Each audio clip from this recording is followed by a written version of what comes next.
Em pleno auge de pandemia de Covid aqui no Brasil, prefeitos, governadores vêm exigindo o retorno de atividade presencial de professores e demais trabalhadores do ensino. Você ainda se lembra, prevencionista, da diferença entre trabalho prescrito e trabalho real? Então não sai daí, é disso que vamos tratar hoje.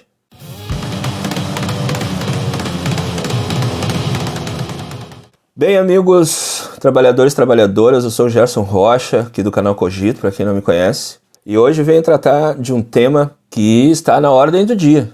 Em plena pandemia, auge da pandemia no Brasil, até ontem eram 428 mil mortes em decorrência da Covid. Os governantes, prefeitos, governadores, e com o apoio do negacionismo, da falta de políticas do governo federal nessa questão da pandemia, políticas de saúde sérias, e não só bravatas que são ditas, vem pressionando e ainda ganhando apoio de muitos do Poder Judiciário para o retorno presencial das atividades escolares em plena pandemia, quando, na verdade, no ano passado, tiveram muito mais seriedade nesse tocante. Então, antes da gente passar para esse tema importante, eu peço que você se inscreva aqui no canal, clica aqui embaixo, inscreva-se, clica no sininho para receber atualizações e já dá um curtir aí, sem demora, para que o YouTube entenda que esse conteúdo também é importante para outros e comente também nesse vídeo, traga sua contribuição e sugestão de conteúdo. Nos acompanhe também no Facebook, Instagram e no Google Podcast e Spotify para assistir esse conteúdo em podcast também, para que você faça isso em qualquer outra situação, com mais liberdade, só escutando a sonora. Pois bem, observando essas questões, através do noticiário, conversando com professores de ensino fundamental e outras atividades, eu, prevencionista, te convido a lembrar, ou você, estudante, a dar a devida importância para isso, que é a diferença, a clara diferença que o estudo da ergonomia já nos propôs, que é entre o trabalho real e o trabalho que é prescrito. Uma aluna, eu ganhei muitos presentes como professor. Um dos presentes mais destacados, que mais me deixou feliz, foi um dia conversando com uma aluna já atuando, recém começando na atividade de técnica em segurança do trabalho. Ela disse assim: professor, eu me lembrei do que o senhor disse em sala de aula. Antes de fazer qualquer coisa para determinar as medidas de prevenção, eu olho o que aquele trabalhador faz realmente. Então eu vou saber quais as medidas de proteção para aquele caso em específico. Uma recém-formada no curso técnico de segurança comparou o que tratamos teoricamente em sala de aula com a vida real. E ao falar em vida real, a gente já está dizendo que a vida real é diferente da vida prescrita. A vida prescrita é plena de felicidade, sucesso, e saúde e dinheiro, mas a vida real não é assim. A vida real é de sofrimento, é de espera, é de percalços. Então o trabalho, a atividade do trabalho não é diferente. Existe uma clara diferença, e isso é científico, do que é prescrito para ser feito e do que é feito realmente. E o profissional de prevenção, especialmente em época de pandemia, não pode se esquecer disso. Não pode fazer vista grossa. E se eu estiver colaborando contigo agora, volte aos estudos sobre isso. Não é possível definir medidas de controle sobre determinados riscos sem analisar a atividade real. E olha que já estamos avançando nesse conceito de atividade. Mas vamos ficar com esse. Então hoje a proposta, a ideia, a pressão para o retorno de atividades presenciais de professores e trabalhadores nas escolas, que leve em conta os protocolos genéricos de prevenção da Covid, é um crime. E eu digo que é um crime porque o artigo 132 do Código Penal Brasileiro fala de crime de perigo. Expor a vida ou a saúde de outrem a perigo direto e iminente é crime de perigo. Tem pena. Então, quando esses governantes, prefeitos, governadores e o próprio presidente da República estimula o desrespeito, inclusive, a essas normas genéricas, está impelindo essas pessoas a se expor a um risco sem as devidas medidas de prevenção o mais eficientes possíveis. Ou seja, a realizar essas atividades sem segurança. Segurança é o quê? Ausência de risco inaceitável. O risco sempre existe, mas ele deve estar controlado ou eliminado. E aí falam de EPIs. Usar máscara, limpar as mãos, manter distanciamento. Aí eu entro na questão da atividade real de um professor, por exemplo, ou de um funcionário de escola.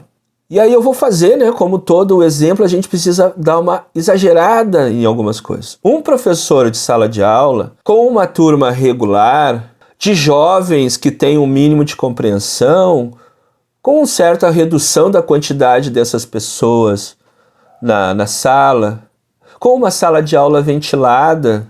Imagina uma sala de aula ventilada com janelas abertas aqui no frio do Rio Grande do Sul. Hoje, em maio, que não estamos no inverno ainda, a sensação térmica era de 9 graus em Porto Alegre. Imagina na Serra Gaúcha, que devia estar a menos 4 graus, estudar com janelas abertas. Que conforto, né? Esse professor, vamos imaginar, ele consegue ainda ficar lá na sua mesa, distante dos alunos, distante uns dos outros pelo menos 1,5 m, 2 metros, usando máscara, todos atentos, anotando suas tarefas, com as janelas abertas, tudo ventilado. Isso vai garantir que ninguém se contamine pela Covid? Não, vai reduzir a possibilidade. Então vamos dizer que esse professor poderia exercer a sua atividade presencial nessas condições. Ventilação é o quê? Medida de organização do trabalho junto com medida de proteção coletiva. Ventilação geral diluidora. E uso de EPI, trocado na hora exata, né? Máscaras N95. Agora nós vamos para o outro professor, que entrou no mesmo dia, tem o mesmo salário, só que ele atende crianças com deficiência.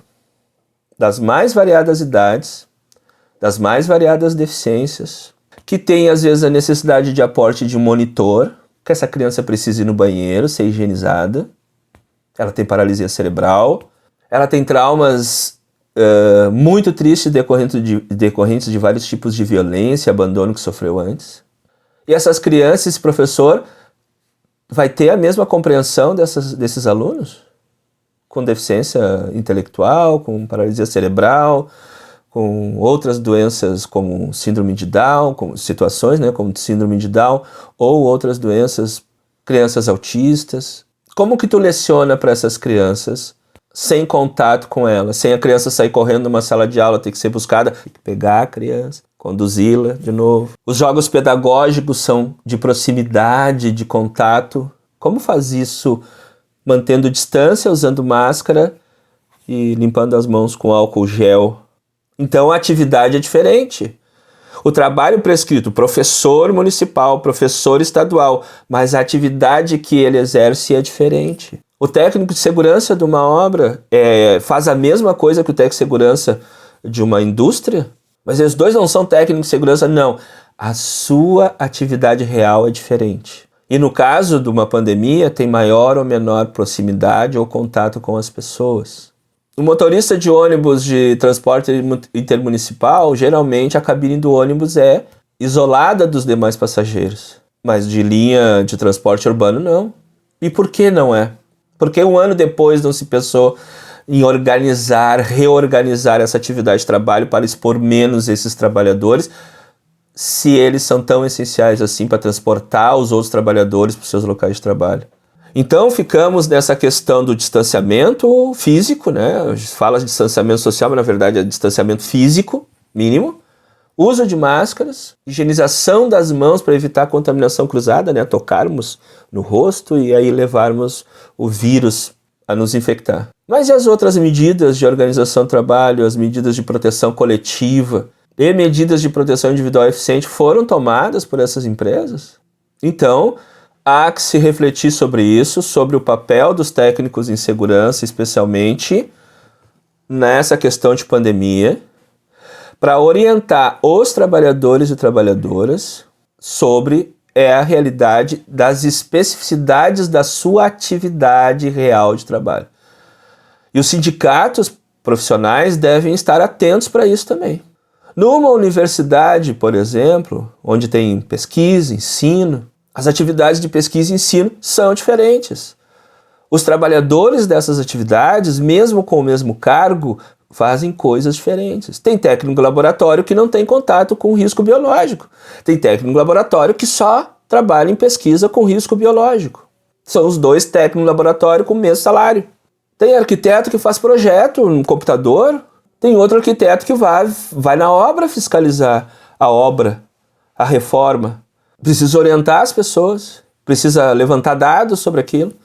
Então ele está em mais contato com... Então, dois arquitetos que fazem atividades da sua profissão diferentes. Tem o vigilante ou a pessoa de portaria de uma área administrativa, onde as pessoas chegam no início do expediente e saem no final do expediente. Vamos imaginar num lugar onde tenha controle em relação à pandemia de acesso. Agora tem pessoas que trabalham em portaria de hospital. Mas os dois não são porteiros? São porteiros, mas as atividades são diferentes. Então, para realmente se fazer prevenção e na área da saúde e segurança do trabalho em épocas de pandemia, tem que se analisar as atividades reais.